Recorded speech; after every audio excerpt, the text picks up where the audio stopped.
Demak, inheritance haqida, ya'ni voris olish haqida gaplashamiz. Demak, prezentatsiyaga to'xtalamiz.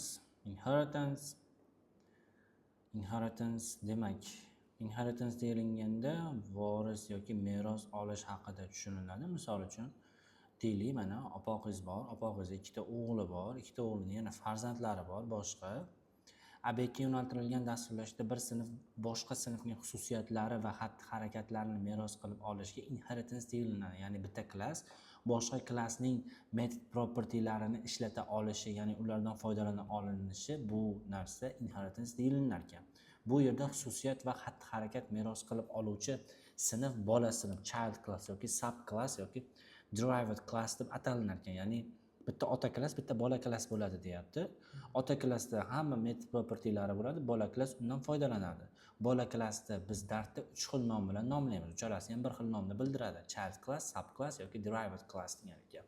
Meros qilib berayotgan sinf esa ota yoki ona sinf yoki parent class yoki super class, base class deb atalinar ekan. Ota klass ham 3 xil: parent class, super class, base class deb yuritiladi. Xususiyatlari: bu klassning field qismi, xatti-harakatlari esa metodlar hisoblanadi. Ya'ni bitta ota klass bor, bitta bola klass bor.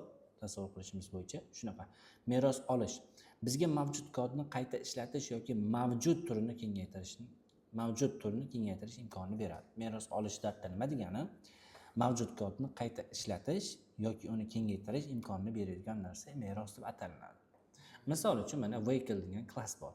Ya'ni avtomobil degan klass bor. Avtomobilga 2 oyoqli avtomobillar va 4 oyoqli avtomobillar kiradi. Avtomobil bu katta klass. Avtomobil deyilganda skuter, velosiped ham avtomobil bo'ladi. 4 oyoqli deganda traktor ham avtomobil, mashina ham avtomobil bo'laveradi. Anaqa gruzovoylar ham, anaqangi traklar ham avtomobil bo'laveradi. Misol shunaqa. Misol uchun elektronik mahsulotlarga ham elektronika deyilganda telefon, kolonka, naushnik, ovoz, qurilma, qo'l telefonlari yoki sensor telefonlar tushuniladi. Bular hammasi elektronika.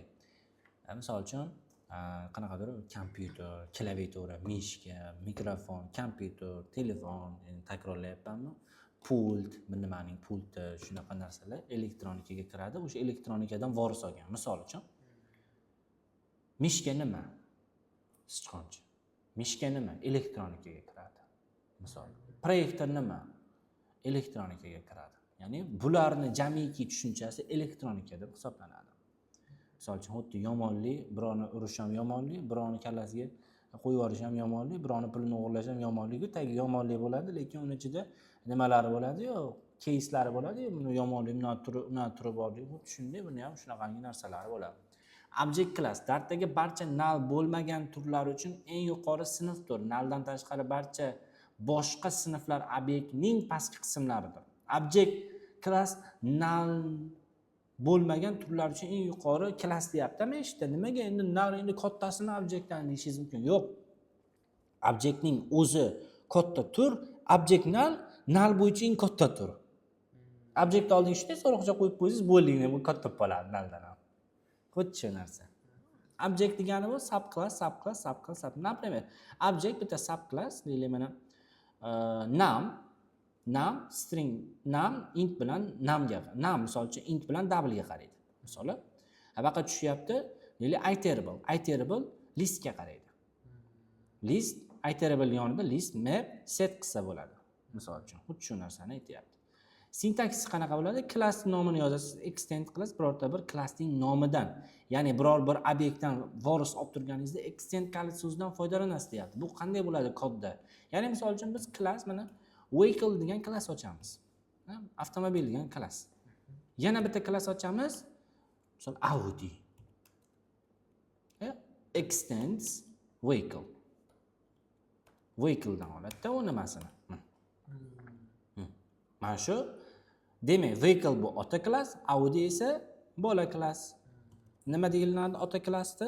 Sub class, yana base class, keyin parent class deyiladi. Uchalasi ham bir xil.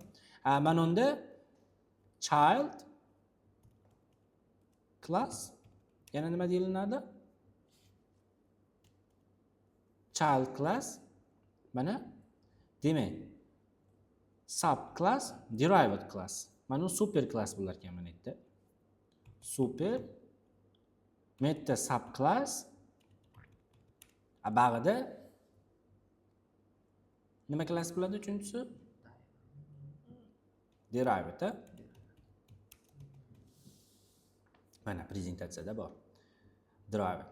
Child class, subclass, derived class, parent class, super class, base class deb yuritiladi. Hop, demak. Super class, base class, parent class, child class, subclass, derived class. Mana undan keyin virgul qo'yib qo'ysak, prosta 3 xil nomlanadi. Hasan bilan Husan bo'lgani bilan ikkalasi bitta qorindan tushgan. Tushundingiz? Misol uchun shunaqa qilib chaqirsangiz bo'laveradi. Mabodo hayron bo'lib qolmasligi uchun gapirilindi. Bitta so'z bilan ayting menga qolsa child class yoki birovlarga qolsa ham yoki mana super class bu yoki mana parent class vehicle deb aytsangiz ham bo'laveradi. Uni nimasi yo'q. Uchalasini bitta qilib aytadigan joyi yo'q. Shu. Demak, bizda bitta ota klass bor, bitta bola klass bor o'zbek tiliga o'rganda. Xuddi shunaqa.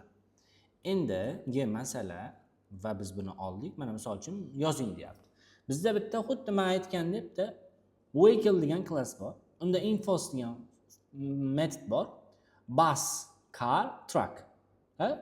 Deylik menda Audi bor. Men o'zimnikiga olib tushuntirgan bo'lsam, Audi bor, mana misol Chevrolet bor. Chevrolet extends vehicle. Mana qarang. Void info o'ziga hech nima olmaydi. Olsa ham bo'laverar ekan. Hop. String name int happen. Print the name is dollar bilan name and horse power is dollar bilan happen. Nuqta virgul. Qarang. Vehicle degan klassda menda bitta infos degan metod bor. Metod, ya'ni bu void metod. Xohlasam int qilsam yoki string qilsam bo'laveradi. Endi men buni mana yerda vehicle dan voris olishni o'rniga Audi dan voris olaman. Audiga tenglayman. Ha? Chevroletdan voris olaman. Misol uchun Tahoe Chevroletga teng. Ha? Endi men print qilib turib, yo'masam Audi nuqta qilsam infos bor. Name Audi RS6. Ha? 1086 kuch. Например. Yo'masam Tahoe nuqta infos nomi Tahoe nima? Nechta kuchi bor ekan? 400 tani. Pul mana. Men Chevrolet yoki Audi yoki Chevrolet degan klassimga hech qanaqangi metod yoki property qo'shganim yo'q. Lekin men undan olingan obyektga nuqta qo'ysam, infos degan metodga kiryaptimi? Demak, bu vehicle da bor. Vehicle dan ishlatganligini sababi extends qilib qo'yganligi uchun. Misol uchun deylik, buni deyishim mumkin. Ko'chada ham ko'ramiz. Mana dadam mashina tuzatadi va men mashina tuzatishga qiziqaman va qilaman. Bu nimadan o'tgan? Otadan o'tgan. Ha? Meni onam o'qituvchi bo'lganlar, men boshqalarga narsa tushuntirishga qiynalmayman. Chunki menda o'qituvchilik nimasi qondan o'tgan deydi. Men o'g'riman, chunki men shunaqa o'g'ri bo'lib katta qilishgan yoki o'g'irlikda katta bo'lganman men. Qondan o'tgan bu narsa. Buni ham qondan o'tgan, o'zbek tilida qondan o'tgan degani extensdan bo'ladi. Iloji yo'q. Любой bitta klassning biror bir kimdirgadir baribir extend bo'ladi. Extend bo'lgandan keyin bo'ladi, qoniga o'tdi degani. Shuna narsalari bor. Nimaga sani dading mashinist san bo'lsa hech baloga qiziqmaysan, deydi-yu. dadasi agar o'zining method propertylarini private qilib qo'ysa, birovga o'tmaydi.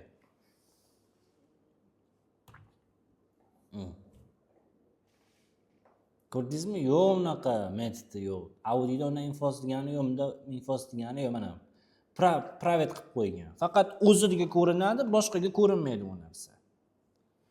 Xuddiki mana dadasi haligi shuni metodini, funksiyasini berishdan o'rniga yashirib qo'ydi. O'rgatmagandan keyin yashirib qo'ygan bo'ladi-da. Shu hayotda, lekin kodda mana shunaqa qilib yashirib qo'ysa, birovga ko'rinmaydi keyin. Mana shu narsa encapsulation deyiladi. Kapsulaga o'rash. Birovdan yashirish. Tasavvur qiling, bankda ishlaysiz, universal bank. Bitta odam kelyapti, "Men Anor bankni qurmoqchiman" deyapti. Quraver, menga nima? Prosta Kapital bankdan yoki universal bankdan, siz universal bank direktorisiz, universal bankdan odamlarning balanslarini ko'rib turish uchun nima ber? API kalitini ber deyapti. Siz o'zingizni universal bank degan klassingizdan unga extend qilib berasiz, faqat unga balans ko'rinadigan qilib extend qilib berasiz. Faqat u Agrobank, Anor bank universal bankning mijozlarini kartasidagi balansini ko'radi. Bo'ldi, boshqa hech nimasini qilmaydi. Agar siz o'sha balansini emas, boshqa narsalarni ham pul ayirish, qo'chish, bir barolarni ham ochib qo'ysiz private qilmasdan, ana endi klientlaringiz mazza qilib yo'q joydan pul to'laydi unga. Anor bankka. O'shanga kerak bu narsa. Encapsulation mavzusida to'xtalamiz unga. Shu mana shu narsa nima? Extends. Prosta encapsulation haqida ham gaplashib ketdik siz bilan. Shape degan klass hosil qiling. So'ng shu sinfda meros olgan triangle, circle va square nomli bola sinflar bo'lsin. Bitta shape olasiz, bundan obyekt, bu ham obyekt, bu ham obyekt oladi undan. Endi inheritancening turlari bor, voris olishda bizda. Single level inheritance, multi level inheritance, hierarchical inheritance bor. Multiple inheritance, Dart does not support this. Mana single level degani bitta otali. Klassning bir otasi bo'lishi mumkin deyapti. Multi level degani klassning otasini otasi bo'lishi mumkin. Sizni dadangizlarda opoqisi bor deyapti. Hierarchical bo'ladigan bo'lsa, opoqingiz, amakingizni, opoqingizni, amakisin, opoqingizni birinchi o'g'lini farzandi bo'lsangiz, siz dadangizlarda o'g'lisiz, opoqingizni nevarasisiz, opoqingizni dadasi bo'lsa, opoqingizni dadasiga evarasisiz siz. Xuddi shunaqa narsa bo'ladi-da. Lekin multiple inheritance degani bir klassning ikkita otasi bo'lsa degani. Dart buni o'sha nima qo'llab-quvvatlamaydi. Chunki Dart musulmon. To'g'risida nimaga? Chunki mana bu yerda Dartda bitta ota bo'lishi mumkin. Otani otasi bo'lishi mumkin, otasini otasi bo'lishi mumkin. Lekin hech qachon bir klassning ikkita otasi bo'lmaydi. Misol uchun, Anvarning dadasi Akmal bilan Ma'ruf bo'lmaydi hech qachon. Xuddi shu narsani Dart qo'llab-quvvatlamaydi. Buni multiple inheritance deyiladi. Mana single level bir ota, bir bola. Mana shape degan klass bor, shape degan klass undan obyekt oldi. Bir ota shape, triangle bu bola. Multi level inheritance. Opoqi, dada, o'sha farzand. Nima deydimi? Bobo deydimi? Bobosi, otasi, bolasi bor. Mana yerda o'zi mana ketyapti, mana rectangle. Bobo, rectangle ota, shapedan obyekt olyapti, extend olyapti, uzr, voris olyapti. Square, extend, rectangle, square degan nima? Nevara dadadan voris olyapti, rectangle opoqidan, dadasidan voris olyapti. Square deb emasdan. Hierarchical degani xuddi aytganimdek, opoqining ikkita farzandi bor. Biri A, biri B. Bu hierarchical, lekin multiple inheritance yo'q. Misol uchun shape degan klass bor. Shape degan klassdan triangle obyekt olyapti. Shape degan klassdan circle obyekt olyapti. Triangle va circle shapening ikkita farzandi. Bu mana shu narsa. Multiple inheritance mana aytganda, yo'q, S degan klass hech qachon S'ning otasi A va B bo'lmaydi. Bu xatolikka olib keladi. Shuni sinab ko'ramiz misol uchun.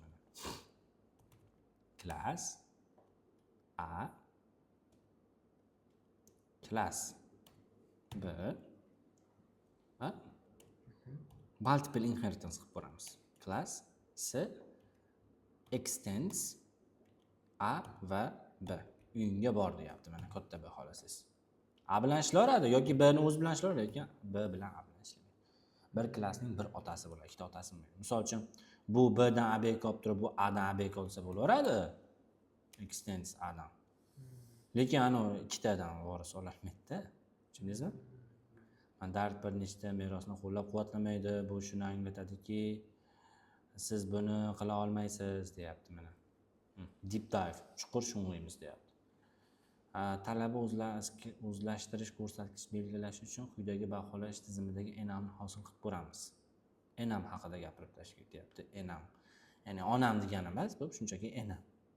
Enam grade, shu enam degan narsa bor-da. Grade A B C shunaqa ishni bilaman. C D E F bo'l.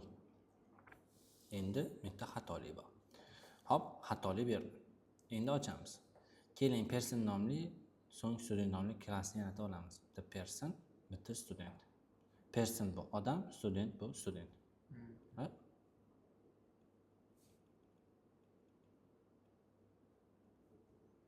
The class person non yopib turamiz. Enam o'sha qizartirib qolib. Rostdan ham shunaqamidi? Enam grade.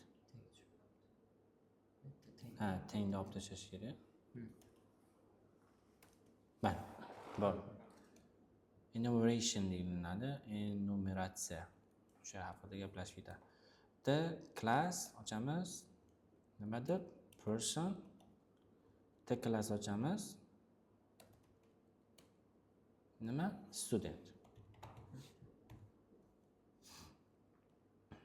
Endi ochib oldik.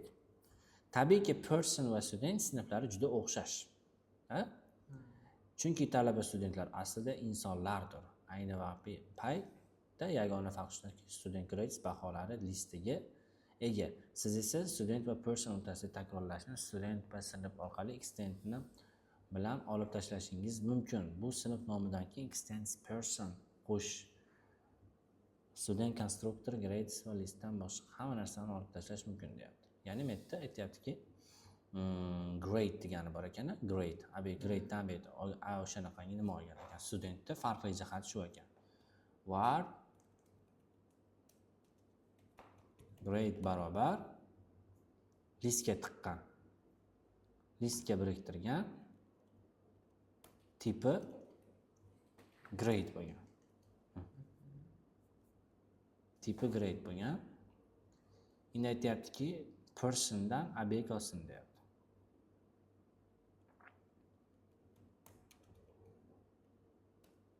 Persondan ob'ekt oldi.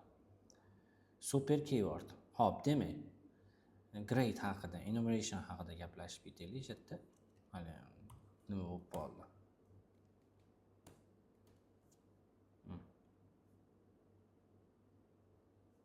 Grade da o'zi chiqdi. Grade nuqta A qilsangiz, value qilsangiz, grade ning hamma valuelari kelib chiqadi. Mana.